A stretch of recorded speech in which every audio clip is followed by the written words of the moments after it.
ওয়ালাইকুম আসসালাম। কেমন আছো তোমরা?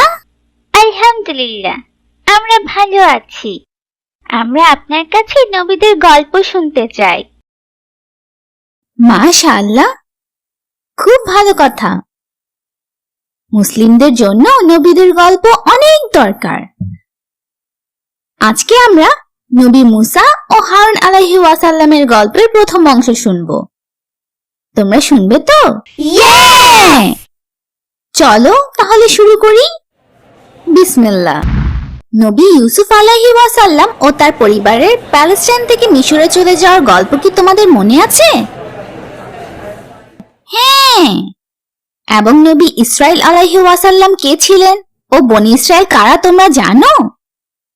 নবী ইয়াকুব আলাইহি ওয়াসাল্লামের আরেকটি নাম হলো নবী ইসরাইল এবং তার ছেলে মেয়েদের বনি ইসরাইল বা ইসরায়েলের ছেলে মেয়ে বলা হয়। মাশাআল্লাহ। মিশরে ইয়াকুব আলাইহি ওয়াসাল্লাম ও তার পরিবার অনেক বছর ভালোভাবে ছিলেন। ইয়াকুব আলাইহি ওয়াসাল্লামের কারণে মিশরের রাজা তাদের বিশেষ অতিথি হিসেবে গ্রহণ করেন।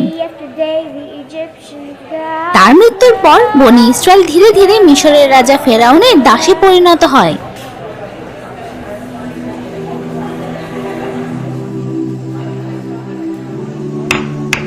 এই কষ্টের সময় বনি ইসরায়েলের পরিবার আল্লাহর রহমতে বড় হতে থাকে।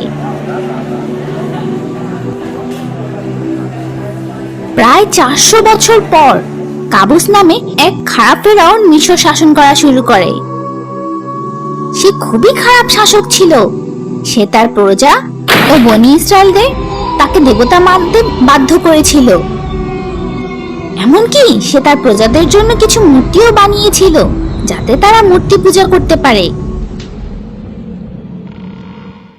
একদিন ফেরাউন স্বপ্নে দেখে যে প্যালেস্টাইন থেকে আগুন এসে মিশরের সব ঘর বাড়ি ও মূর্তি পুড়িয়ে ফেলছে, কিন্তু বনি ইসরায়েলদের কারো কোনো ক্ষতি হচ্ছে না। ঘুম থেকে উঠে তার স্বপ্নের অর্থ জানতে সে তার রাজ্যের সব থেকে বুদ্ধিমান লোকদের ডাকে। তারা বলে যে মিশরীয়দের ধ্বংস করার জন্য বনি ইসরায়েল পরিবারে একটি ছেলে জন্ম নিবে।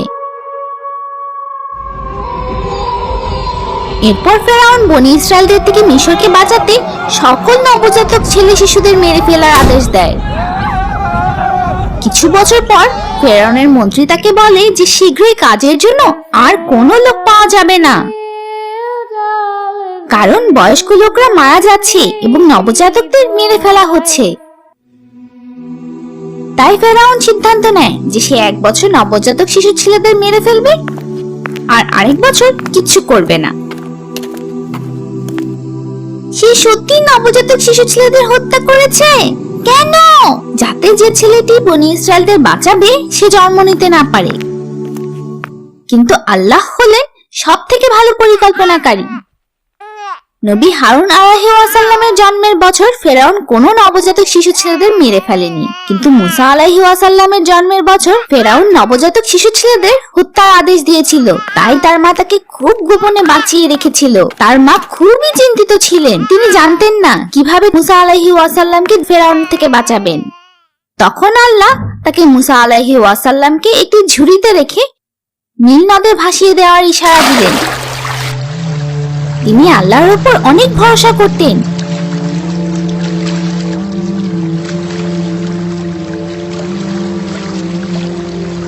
তাই তিনি আল্লাহর আদেশ মেনে নিলেন এবং তার মেয়েকে বললেন যাতে সে ঝুড়িটির পেছন পেছন যায়। আল্লাহর আদেশ অনুসারে নীলনদ ঝুড়িটিকে রাজার নদীর ঘাটে পৌঁছে দেয়। একজন দাসী সেই ঝুড়িটি পায় এবং ফেরাউন ও তার রানীর কাছে নিয়ে যায়। রানী খুব দয়াবান ছিলেন এবং আল্লাহর উপর বিশ্বাস করতেন, কিন্তু তার কোনো ছেলে মেয়ে ছিল না। যখন এত সুন্দর মুসা আলাইহি ওয়াসাল্লামকে তিনি দেখলেন, তখন আল্লাহর রহমতে তার মনে মুসা আলাইহি ওয়াসাল্লামের জন্য অনেক ভালোবাসা জন্মালো। তিনি মুসা আলাইহি ওয়াসাল্লামকে জড়িয়ে ধরলেন ও ফেরাউনের কাছে অনুরোধ করলেন যাতে এই শিশুটিকে হত্যা না করে। তিনি আরো বললেন যে হয়তো এই শিশুটিকে তারা তাদের ছেলে হিসেবে গ্রহণ করতে পারে। ফেরাউন তার স্ত্রীর অনুরোধ রাখলো। এরপর রানী কিছু মহিলাদের ডাকলেন যাতে তারা মুসা আলাইহি ওয়াসাল্লামকে দুধ খাওয়াতে পারে, কিন্তু মুসা আলাইহি ওয়াসাল্লাম কারো কাছ থেকে খেলেন না। এই সময় মুসা আলাইহি ওয়াসাল্লামের বোন তাদের এক মহিলার কথা বলেন যে শিশুকে খাওয়াতে পারবে। তারা সেই বোনকে বিশ্বাস করে মহিলাটিকে নিয়ে আসতে বলে। তোমরা কি জানো সেই মহিলাটি কে ছিল? আমি জানি, মহিলাটি সেই শিশুর মা ছিল। মাশাআল্লাহ, ঠিক বলেছ। সেই মহিলা মুসা আলাইহি ওয়াসাল্লামের মা ছিলেন। আল্লাহর ইচ্ছা অনুযায়ী তিনি তার ছেলেকে ফিরে পেলেন এবং শিশু মুসা তার মায়ের দুধ খেতে শুরু করে।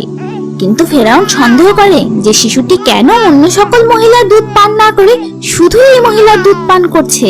কিন্তু মুসা আলাইহি ওয়াসাল্লামের মা নির্ভয়ে বললেন, আমার দুধ মিষ্টি ও সুগন্ধি, তাই কোনো শিশু আমাকে মানা করতে পারে না। এই কথা শুনে ফেরাউন চিন্তামুক্ত হলো এবং সেদিন থেকে মুসা আলাইহি ওয়াসাল্লামের মা নিশ্চিন্তে ফেরাউনের প্রাসাদে তার সেবা করতে লাগলো। একদিন শিশু মুসা আলাইহি ওয়াসাল্লাম ফেরাউনের দাড়ি ধরে জোরে জোরে টানতে থাকলো। এটি ফেরাউন ও তার লোকদের একটুও ভালো লাগেনি। এমনকি তারা ভাবে যে এটি সেই শিশু যে মিশর ধ্বংস করবে, তাই তারা শিশু মুসাকে মেরে ফেলতে চায়। কিন্তু ফেরাউনের স্ত্রী অনুরোধ করেন যাতে তারা নিষ্পাপ শিশুকে না মারে, তাই তারা শিশুটির একটি পরীক্ষা নিতে চায়। তার সামনে জ্বলন্ত কয়লা ও মুক্ত রাখা হয়।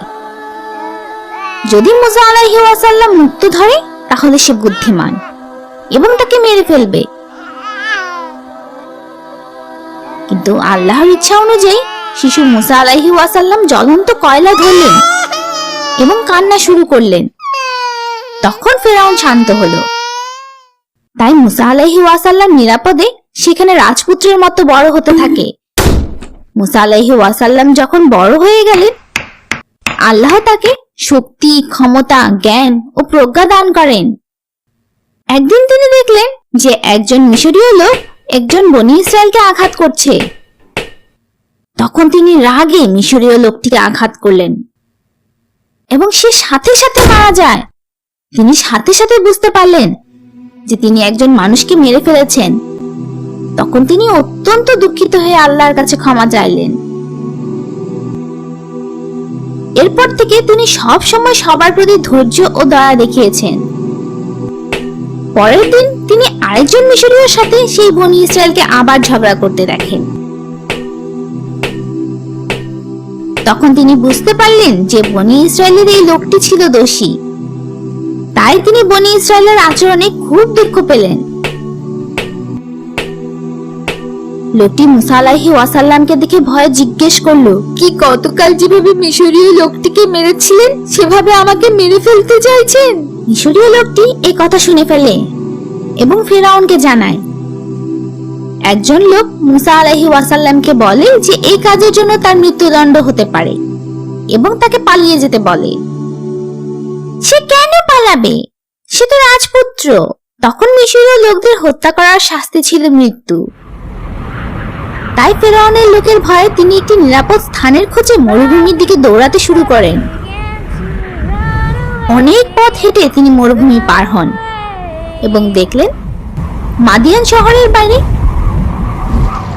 একটি ঝর্ণার কাছে কিছু লোক তাদের পোষা প্রাণীদের পানি খাওয়াচ্ছে।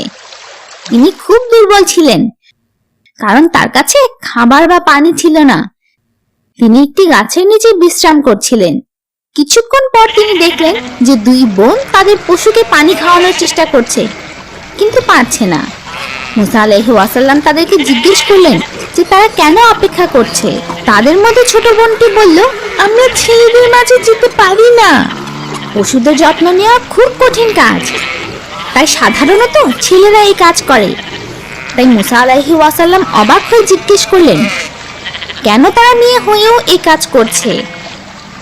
একজন বলল, আমাদের বাবা অসুস্থ এবং বৃদ্ধ, তাই আমাদের কোনো উপায় নেই। মুসা আলাইহি ওয়াসাল্লাম তাদের পশুদের পানি খাওয়াতে সাহায্য করার চেষ্টা করতে চাইলেন। তিনি সেখানে ঝর্ণার মুখে একটি বড় পাথর দেখলেন, যা উঠাতে 10 জন মানুষ লাগতো।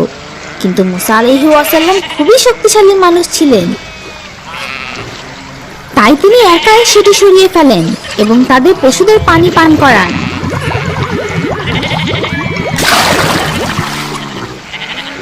এরপর পাথরটি আবার আগের জায়গায় রেখে দেন।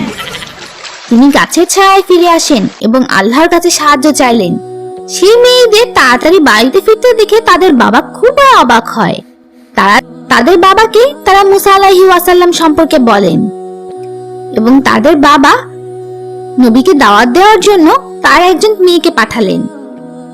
মুসা আলাইহিস সালাম তাদের দাওয়াত গ্রহণ করলেন এবং তাদের বাবাকে তার অবস্থা সম্পর্কে সব বললেন, এমনকি কেন তিনি মিশর থেকে পালিয়েছেন সেটিও বললেন। তখন বৃদ্ধ মানুষটি তাকে বলল, ভয় করো না, তুমি খারাপ রাজ্যের কাছ থেকে পালিয়েছো।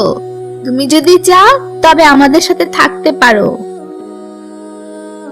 মুসা আলাইহিস সালাম খুব খুশি হয়ে গেলেন, কারণ তারা ভালো মানুষ ছিল এবং আল্লাহকে বিশ্বাস করত। সেই বৃদ্ধ মানুষটি কি নবী ছিল? কিছু জ্ঞানী লোক বলে যে তিনি নবী শোয়েব আলাইহিস সালাম ছিলেন। আবার কেউ কেউ বলে যে নবী শোয়েব আলাইহিস সালাম নবী মুসা আলাইহিস সালামের অনেক আগে এসেছিলেন। ইবনে আব্বাস রাদিয়াল্লাহু আনহু এর মতে বৃদ্ধ লোকটি নবী শোয়েব আলাইহিস সালামের অনুসারী ছিলেন, কিন্তু একমাত্র আল্লাহই ভালো জানেন। মেয়েদের মধ্যে একজন তাদের বাবাকে অনুরোধ করে যাতে তিনি মুসা আলাইহিস সালামকে পশুদের যত্ন নেওয়ার কাজে নিয়োগ দেন, কারণ তিনি অনেক শক্তিশালী, পরোপকারী এবং বিনয়ী মানুষ ছিলেন। একথা শুনে তাদের পিতা মুসা আলাইহিস সালামকে অনুরোধ করেন যাতে তার এক মেয়েকে তিনি বিয়ে করেন এবং অন্তত 8 বছর তার জন্য কাজ করেন। কিন্তু যদি মুসা আলাইহিস সালাম তার জন্য 10 বছর কাজ করেন তাহলে তিনি বেশি খুশি হবেন। মুসা আলাইহিস সালামের জন্য এটি খুব ভালো প্রস্তাব ছিল। তিনি বড় মেয়েকে বিয়ে করেন এবং বৃদ্ধ লোকটির জন্য দীর্ঘ 10 বছর কাজ করেন। এই 10 বছরে আল্লাহর ইচ্ছা ছিল তাকে এই মরুভূমির মাঝখানে রেখে নবী হবার যোগ্য করে তুলবেন। 10 বছর পর হঠাৎ তিনি কোনো পরিকল্পনা ছাড়াই মিশরে ফিরে যাওয়ার সিদ্ধান্ত নেন। তার স্ত্রী তার সাথে যোগ দেয়। পথে তারা হারিয়ে যায়, কিন্তু আল্লাহ তাদের তুর পাহাড়ে পৌঁছে দেন। রাতে তিনি একটু দূরে আগুন দেখতে পান। আগুন নেওয়ার জন্য তিনি সেখানে যান এবং একটি কণ্ঠস্বর শুনতে পান। এই কণ্ঠস্বর আল্লাহর ছিল, যিনি বিশ্বজগতের সৃষ্টিকর্তা। তাদের কথার সময় আল্লাহ মুসা আলাইহিস সালামের ডান হাতে থাকা লাঠিটি ফেলে দিতে বলেন। আশ্চর্যজনকভাবে লাঠিটি একটি সাপ হয়ে যায়। মুসা আলাইহিস সালাম সাপ দেখে ভয় পান এবং দৌড়তে শুরু করেন। আল্লাহ তাকে ভয় পেতে মানা করেন এবং সাপটি ধরতে বলেন, এবং সাপটি আবার একটি লাঠি হয়ে যায়। এরপর আল্লাহ তার ডান হাত তার কাপড়ের বাম পাশে রাখতে বলেন। হঠাৎ তার হাত খুব সাদা এবং চকচকে হয়ে ওঠে। মুসা আলাইহিস সালামকে দুটি অলৌকিক ঘটনা দেখানোর পর আল্লাহ তাকে বনী ইসরাইলদের ফেরাউনের অত্যাচার থেকে রক্ষা করার আদেশ দিলেন। মুসা আলাইহিস সালাম মিশরীয় মানুষটিকে মেরে ফেলার কথা মনে করলেন। তিনি ফেরাউনের কাছে যেতে ভয় পাচ্ছিলেন, কারণ ফেরাউন তাকে সেই খুনের দোষে মেরে ফেলতে পারে। আল্লাহ তাকে ভয় পেতে নিষেধ করেন। মুসা আলাইহিস সালাম তার কথা বলার ক্ষমতা, তার শক্তি বাড়িয়ে দিতে এবং তার ভাই হারুন আলাইহিস সালাম, যার ইংরেজি নাম ছিল অ্যারন, তাকে একজন নবী হিসেবে গ্রহণ করার জন্য আল্লাহর কাছে অনুরোধ করলেন। আল্লাহ তার অনুরোধ রাখলেন। মুসা আলাইহিস সালামের কি কথা বলতে সমস্যা ছিল? ছোটবেলা থেকেই তিনি ভালোভাবে কথা বলতে পারতেন না। জ্বলন্ত কয়লা এবং মুক্তদ্বীপ পরীক্ষার কথা কি তোমাদের মনে আছে? হ্যাঁ। কিছু জ্ঞানী লোক বলেন যে সেই ঘটনায় তিনি তার মুখে জ্বলন্ত কয়লা নিয়েছিলেন এবং তার জিহ্বা পুড়ে যায়। অন্যান্য জ্ঞানী লোকেরা বলেন তিনি মুখের মধ্যে কয়লা নেননি, সাধারণভাবে তার কথা বলতে সমস্যা ছিল। তার প্রার্থনা শেষে আল্লাহ তাকে সুস্থ করে দিলেন, কিন্তু এই ব্যাপারে আল্লাহই ভালো জানেন। নবী মুসা আলাইহিস সালাম মিশরে তার ভাই হারুন আলাইহিস সালামের সাথে দেখা করার জন্য রওনা হলেন। তাদের দেখা হবার পর আল্লাহ তাদেরকে ফেরাউনের কাছে যেতে নির্দেশ দিলেন এবং ফেরাউনকে বিনয়ের সাথে এক এবং একমাত্র আল্লাহর উপর বিশ্বাস করতে বলেন। মুসা ও হারুন আলাইহিস সালাম ফেরাউনের কাছে যায় এবং তাকে এক আল্লাহর ইবাদত করতে বলেন। শক্তিশালী রাজা মনে করে যে তারা পাগল হয়ে গেছে। তিনি তাদের জিজ্ঞেস করলেন, তোমরা কি চাও? মুসা আলাইহিস সালাম বনী ইসরায়েলদের মুক্তি দিতে এবং তাদের সাথে যেতে দিতে অনুরোধ করেন। ফেরাউন জিজ্ঞেস করল, কেন আমি আমার দাসদের ছেড়ে দেব? মুসা আলাইহিস সালাম তাকে জানায় যে তারা তার দাস নয়, তাদের মালিক আল্লাহ। তিনি এবং তার ভাই আল্লাহর নবী। ফেরাউন তাকে বলে, যখন তিনি একজন বালক ছিলেন তখন তাকে রক্ষা করা হয়েছিল এবং তাকে অনেক বছর ধরে ফেরাউন যত্ন করেছে, কিন্তু তিনি একজন মানুষকে খুন করে পালিয়ে যান। মুসা আলাইহিস সালাম তাকে বিশ্বাস করানোর চেষ্টা করে যে এগুলো সবই আল্লাহর ইচ্ছা, কারণ ফেরাউন বনী ইসরায়েলদের তার দাস হতে বাধ্য করেছে। ফেরাউন তাকে জিজ্ঞেস করলো, আল্লাহ কে? মুসা আলাইহিস সালাম তাকে সর্বশক্তিমান আল্লাহ সম্পর্কে বোঝানোর চেষ্টা করছিল, কিন্তু ফেরাউন অহংকারী ছিল। সে মুসা আলাইহিস সালামকে হুমকি দেয় যে তাকে জেলখানায় পাঠিয়ে দেবে। মুসা আলাইহিস সালাম তাকে দুইটি অলৌকিক ঘটনা দেখান। তিনি তার লাঠি ছুঁড়ে ফেলে দেন এবং লাঠিটি একটি বড় সাপ হয়ে যায়। তারপর তিনি তার ডান হাত বাম পাশে রাখেন এবং তার হাত খুব উজ্জ্বল ও চকচকে হয়ে ওঠে। অহংকারী ফেরাউন মনে করে যে এটি জাদু। সে তার লোকদের সাথে কথা বলে এবং তাদের কারাগারে বন্দী করে। তারপর তিনি একটি বড় অনুষ্ঠানের সময় মুসা আলাইহিস সালামের সাথে প্রতিদ্বন্দ্বিতা করার জন্য দেশের সব থেকে ভালো জাদুকরদের ডাকে। সেই অনুষ্ঠানে মিশরের সকল মানুষ এসেছিল। ফেরাউনের সেরা জাদুকরদের এবং একমাত্র ব্যক্তি যিনি নিজেকে আল্লাহর নবী হিসেবে দাবি করেন, তাদের মধ্যে প্রতিযোগিতার কথা শুনে আরো বেশি লোক আসতে শুরু করে। ফেরাউন কেন একে জাদু ভেবেছিল? সেই সময় মিশর জাদুতে অনেক উন্নত ছিল। ভালো জাদুকরকে সবাই সম্মান করত। প্রতিযোগিতা শুরু করার আগে মুসা আলাইহিস সালাম জাদুকরদের আল্লাহর অলৌকিক ঘটনা নিয়ে মিথ্যা না বলার জন্য বলেন। যদি তারা মিথ্যা বলে তবে আল্লাহ তাদের একটি বড় শাস্তি দিয়ে ধ্বংস করবেন। মুসা আলাইহিস সালামের কথায় তারা ভয় পায়, কিন্তু তারা টাকা এবং সম্পদের জন্য লোভ করে। তারা তাদের জাদু দেখাতে শুরু করে। প্রথমে তারা তাদের রশি মাটির উপর ছুঁড়ে ফেলে। জাদুর বলে তাদের রশি সাপ হয়ে যায়। মানুষ তা দেখে অবাক হয়। এটি দেখে ফেরাউন ও তার লোকেরা খুব খুশি হয়। তারপর মুসা আলাইহিস সালাম তার লাঠি ছুঁড়ে ফেলে দিলেন এবং এটি খুব বড় একটি সাপ হয়ে ওঠে এবং জাদুকরদের সাপগুলো খেয়ে ফেলে। তারপর তিনি সাপটি ধরেন এবং সাপটি আবার লাঠি হয়ে যায়। সবাই এই অলৌকিক ঘটনা দেখে অবাক হয়। সকল জাদুকর বুঝতে পারে যে মুসা আলাইহিস সালাম সত্যিই একজন নবী। তারা তখনই তাকে বিশ্বাস করে এবং বলে, আমরা মুসা ও হারুনের পালনকর্তার প্রতি বিশ্বাস স্থাপন করলাম। তখন তারা আল্লাহকে সিজদা করে। ফেরাউন জাদুকরদের উপর খুব রেগে যায় এবং আল্লাহর উপর বিশ্বাস করলে তাদের মেরে ফেলার হুমকি দেয়। কিন্তু জাদুকরেরা আল্লাহর উপর সত্যি বিশ্বাস করেছিল, তাই ফেরাউন জাদুকরদের হাত পা কেটে ফেলতে বলে এবং তাদের খেজুর গাছে ঝুলিয়ে তাদের মেরে ফেলার জন্য বলে। কিন্তু তারা হাজার হাজার মানুষের সামনে মৃত্যুর আগ পর্যন্ত আল্লাহর প্রতি বিশ্বাস রাখে।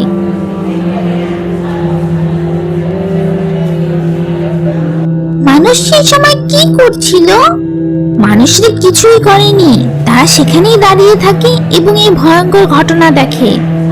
যদি সকল মানুষ মুসা আলাইহিস সালামকে বিশ্বাস করত এবং ফেরাউনের বিরুদ্ধে প্রতিবাদ করত, তবে মিশরের ভাগ্য পরিবর্তন করতে পারত। কিন্তু তারা সেটা করেনি, তাই পরে তাদের এই কাজের জন্য শাস্তি ভোগ করতে হয়েছে। কিভাবে? মুসা আলাইহিস সালামের সাথে হেরে যাবার পর ফেরাউন অনেক রেগে যায়। সে কি করবে বুঝতে পারছিল না। সে তার সকল উপদেশদাতাদের ডাকে। এর আগে সে নিজেকে সবার সামনে মিশরীয় দেবতা বলে দাবি করত, কিন্তু সবার সামনে মুসা আলাইহি ওয়াসাল্লাম তাকে ভুল প্রমাণিত করে। তাই সে তার প্রধানমন্ত্রী হামানকে জিজ্ঞেস করে, আমি কি মিথ্যাবাদী? কে আপনাকে মিথ্যাবাদী বলেছে? ফেরাউনকে খুশি করতে হামান তাকে বলে, মুসা মিথ্যা বলছে। তারপর ফেরাউন তার সেই বিখ্যাত ঐতিহাসিক কথাটি বলে, হে আমার লোক সকল, তোমরা কি জানো না যে আমি তোমাদের একমাত্র দেবতা? ফেরাউন তার লোকদের একটি লম্বা দালান বানানোর আদেশ দেয়, যাতে সে আল্লাহর সাথে দেখা করতে পারে। যখন তারা বুঝতে পারলো যে এ ধরনের দালান বানানো সম্ভব নয়, তারা ফেরাউনকে বিশ্বাস করায় যে সে স্বর্গে কোনো দেবতা খুঁজে পাবে না, কারণ ফেরাউনই তাদের একমাত্র দেবতা। ফেরাউন খুব খুশি হয়। প্রধানমন্ত্রী হামানকে জিজ্ঞেস করে, মুসা ও তার লোকদের সাথে কি করা উচিত? কারণ নবীদের কথা শুনে লোকজন ফেরাউনকে তাদের দেবতা হিসেবে আর মানতে চাইছিল না। ফেরাউন তার লোকদের বনী ইসরায়েলের ছেলেদের মেরে ফেলার আদেশ দেয় এবং তাদের মেয়েদের সাথে খারাপ কাজ করতে বলে, এবং কেউ প্রতিবাদ করলে তাকে জেলে পাঠাতে বলে। মুসা আলাইহি ওয়াসাল্লাম খুব চিন্তিত হয়ে পড়েন। তিনি তার লোকদের ফেরাউনের অত্যাচার থেকে বাঁচাতে পারছিলেন না। তিনি তার লোকদের ধৈর্য রাখতে বলেন এবং একমাত্র আল্লাহর কাছে সাহায্য চাইতে বলেন। সেই কঠিন সময়ে তাকে বনী ইসরায়েলের মধ্যে একজন ধনী লোকের মোকাবেলা করতে হয়েছিল। তার নাম ছিল কারুন, ইংরেজি নাম কোরা। সে খুব ধনী ছিল, খুব বড় প্রাসাদে বসবাস করত এবং খুব দামি কাপড় পরত। তার অনেক দাস ছিল। সে এত ধনী ছিল যে তার সম্পদের চাবি বহন করার জন্য জোয়ান দাস রাখতে হতো। সে গরিব মানুষদের সাথে খুব খারাপ ব্যবহার করত। মুসা আলাইহি ওয়াসাল্লাম তাকে গরিবদের যাকাত দিতে বলেন, কারণ বিশ্বাসীদের জন্য আল্লাহর আদেশ মেনে নেওয়া ফরজ। আমি জানতাম যে যাকাত শুধু মুসলিমদের জন্যই ফরজ। ধনী লোকদের তার সম্পদের কিছু অংশ গরিবদের দিতে হবে। একেই যাকাত বলা হয়। সমস্ত নবীদের প্রায় একই ধরনের আইন ছিল, কারণ ইসলাম কোনো নতুন ধর্ম নয়। এটি হযরত আদম আলাইহি ওয়াসাল্লামের সময় থেকে প্রচারিত একই ধর্ম। কারণ মুসা আলাইহি ওয়াসাল্লামের উপদেশ পছন্দ করেনি। সে ভাবত যে সে অনেক বুদ্ধিমান, তাই আল্লাহ তাকে বনী ইসরায়েলদের মাঝে সব থেকে ধনী বানিয়েছেন। মুসা আলাইহি ওয়াসাল্লাম তাকে সাবধান করলেন যে যদি সে আল্লাহর কথা না মানে তবে আল্লাহ তাকে শাস্তি দেবেন। কারণ তার সকল সম্পত্তি হিসাব নিয়ে দেখলো যে যদি সে যাকাত দেয় তাহলে অনেক টাকা যাকাত দিতে হবে। তাই সে গরিবদের যাকাত দিতে অস্বীকার করে এবং লোকদের বলে যে মুসা আলাইহি ওয়াসাল্লাম নিজের জন্য যাকাতের নামে মিথ্যা নিয়ম বানিয়েছে। এমনকি সে মুসা আলাইহি ওয়াসাল্লামকে নিয়ে খারাপ কথা বলার জন্য খারাপ লোকদের অর্থ দেয়। এজন্য আল্লাহ অনেক রাগ করেন এবং ভূমিকম্প দিয়ে কারুনের সকল সম্পদ ও প্রাচুর্য সহ তাকে মাটির নিচে চাপা দেন, যেন তার কখনো কোনো অস্তিত্বই ছিল না। যারা গরিবদের যাকাত দিতে চায় না তাদের জন্য এটি খুব শিক্ষামূলক। হ্যাঁ, ঠিক বলেছ। আমাদের সব সময় আল্লাহর কথা শোনা উচিত। একদিন নবী মুসা আলাইহি ওয়াসাল্লাম তার লোকদের আল্লাহর আইন শিখাচ্ছিলেন। বনী ইসরায়েলের একজন তাকে তখন জিজ্ঞেস করে, পৃথিবীতে কি কোনো মানুষ আছে যে আপনার থেকেও জ্ঞানী? মুসা আলাইহি ওয়াসাল্লাম বলেন, না। এরপর আল্লাহ তাকে জানালেন যে একজন মানুষের পক্ষে বিশ্বের সব জ্ঞান জানা সম্ভব নয়। খিজির আলাইহি ওয়াসাল্লাম নামে একজন ব্যক্তি আছে যার এমন কিছু জ্ঞান আছে যা মুসা আলাইহি ওয়াসাল্লামের নেই। মুসা আলাইহি ওয়াসাল্লাম তখন তার সাথে দেখা করতে চাইলেন। কিছু ইতিহাসবিদ বলেন তিনি সুদানের খার্তুমে গিয়েছিলেন, যেখানে নীল নদ ভাগ হয়ে গেছে। কিন্তু আল্লাহই ভালো জানেন। আল্লাহ তাকে তার সাথে একটি মাছ নিতে বলেন। যেখানে তিনি সেই মাছটি হারিয়ে ফেলবেন সেখানেই তিনি খিজির আলাইহি ওয়াসাল্লামকে দেখতে পাবেন। পরের দিন তিনি ইয়াসা আলাইহি ওয়াসাল্লাম নামে একটি ছোট ছেলের সাথে যাত্রা শুরু করেন। তারা এমন একটি স্থানে পৌঁছায় যেখানে দুই নদী এক হয়ে গেছে এবং নবী সেখানে বিশ্রাম করতে চাইলেন। সেখানে মুসা আলাইহি ওয়াসাল্লাম কিছুক্ষণের জন্য ঘুমিয়ে পড়েন। এই সময় মুসা আলাইহি ওয়াসাল্লাম দেখতে পেলেন যে মাছটি লাফ দিয়ে নদীতে নামলো এবং জলের মাঝে চলে গেল। মাছটির পথে একটি গর্ত দেখা গেল যা একটি সুড়ঙ্গের মতো দেখাচ্ছিল।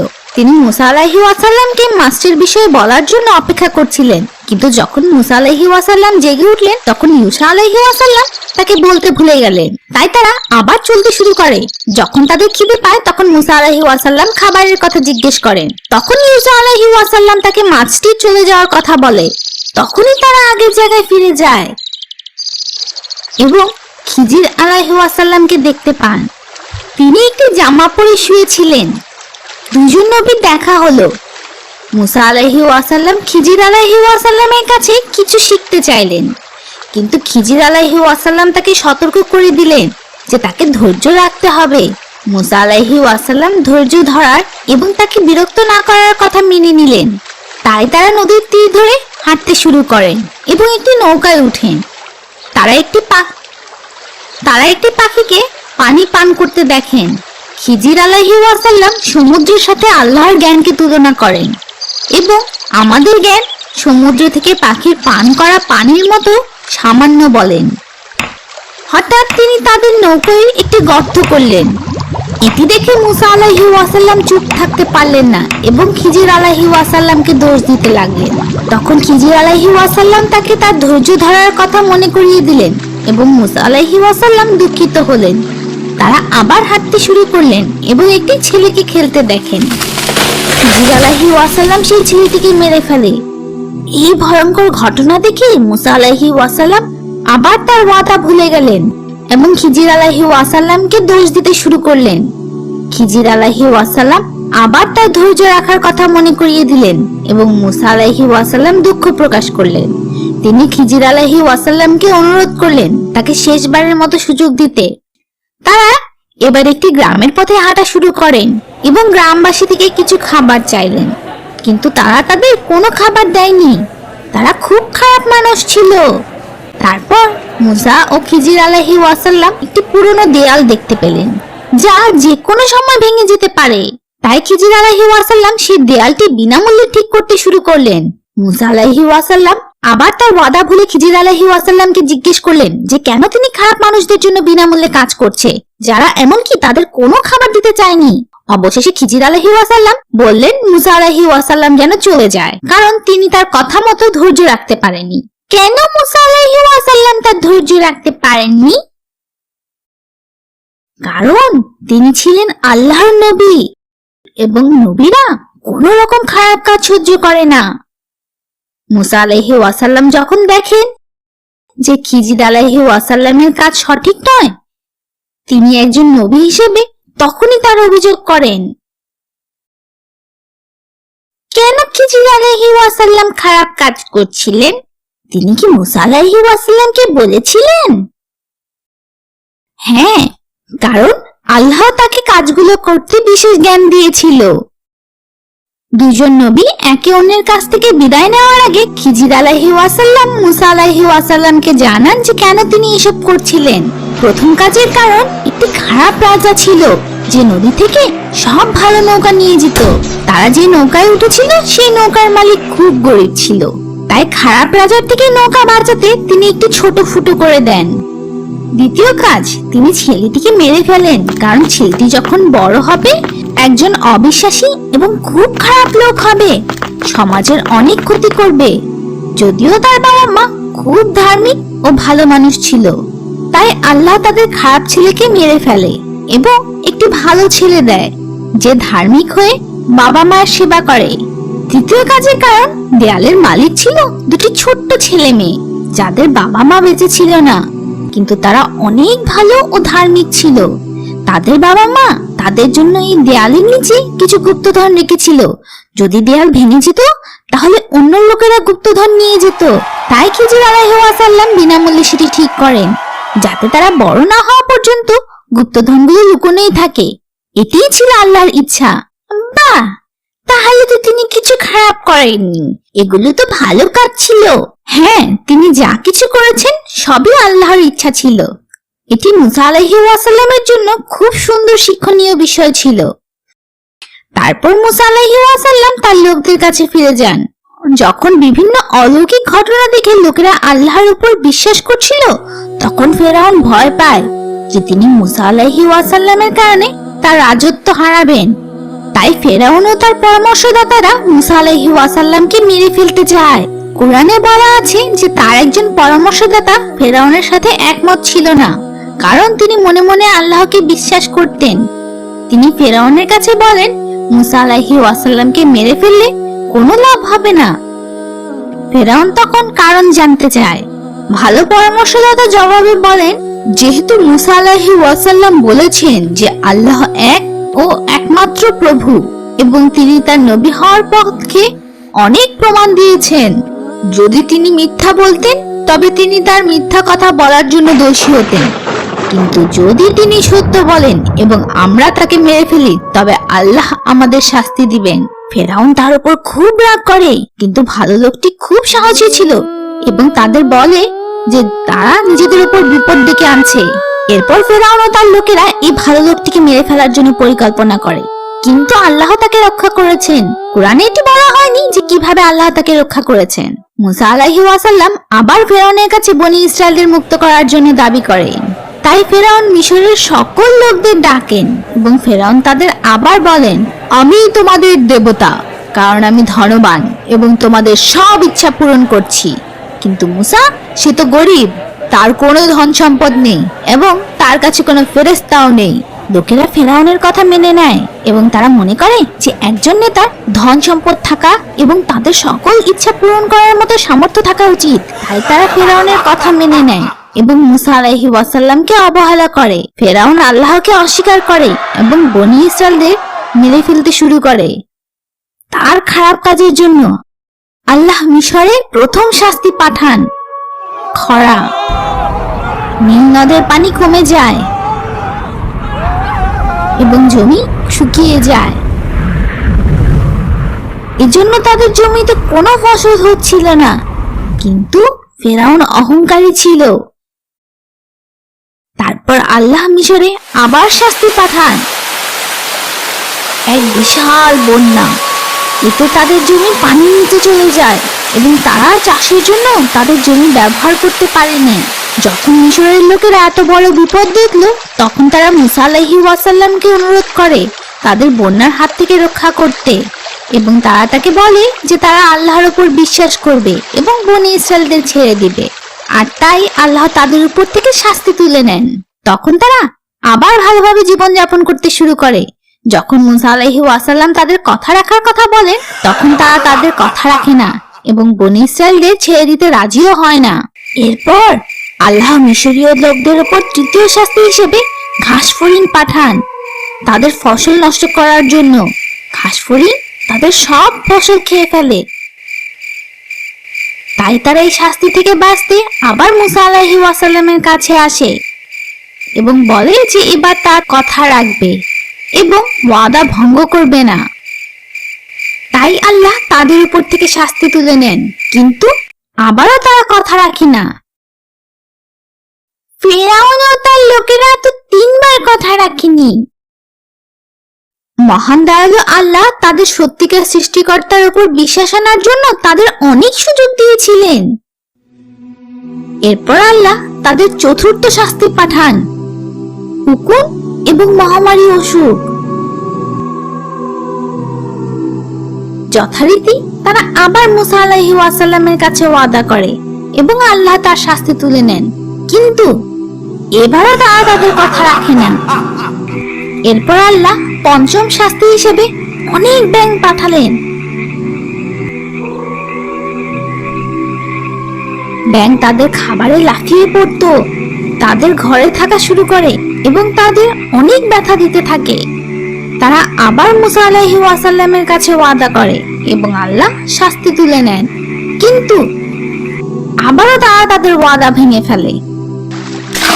এরপর আল্লাহ তাদের ষষ্ঠ শাস্তি পাঠান, রক্ত চিহ্ন।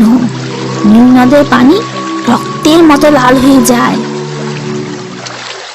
মুসা আলাইহিস সালাম এবং তার অনুসারীদের জন্য এটি কিন্তু পানিই ছিল, কিন্তু মিশরীয়রা যখন তাদের পাত্রে পানি ঢালতো পানি রক্ত হয়ে যেত। তারা আবার মুসা আলাইহিস সালামের কাছে ওয়াদা করে, আল্লাহ শাস্তি তুলে নেয়, কিন্তু এবারও তারা তাদের কথা রাখে না।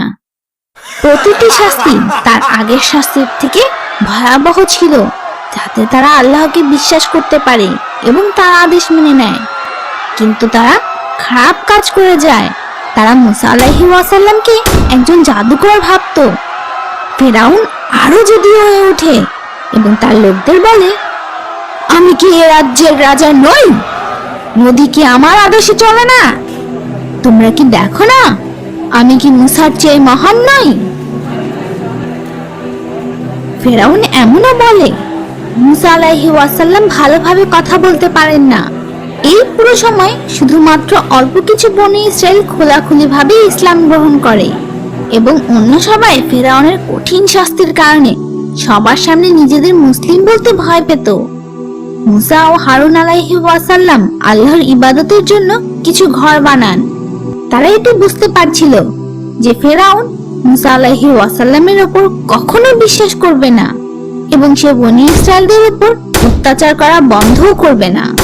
তাই মুসা আলাইহিস সালাম ফেরাউন ও তার লোকদের সম্পদ ধ্বংস করার জন্য আল্লাহর কাছে দোয়া করেন এবং যাতে তারা আল্লাহর উপর বিশ্বাস করার আগে অনেক কষ্টের শাস্তি পায়।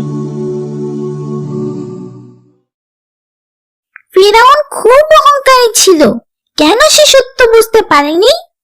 অহংকার থেকে অন্ধ করে ফেলেছিল। আল্লাহ কুরআনে বলেছেন, তারা কানে শুনে না, বোকা এবং চোখে দেখে না, তারা কখনো সঠিক পথ ফিরে পাবে না। ফেরাউনকে অনেক সুযোগ দেবার পর আল্লাহ তাকে ধ্বংস করতে চান। এখনকার মতো আমরা নবী মুসা এবং হারুন আলাইহিস সালামের গল্পের প্রথম অংশ এখানেই শেষ করি। ইনশাআল্লাহ এরপর আমরা তাদের গল্পের দ্বিতীয় অংশটি জানবো।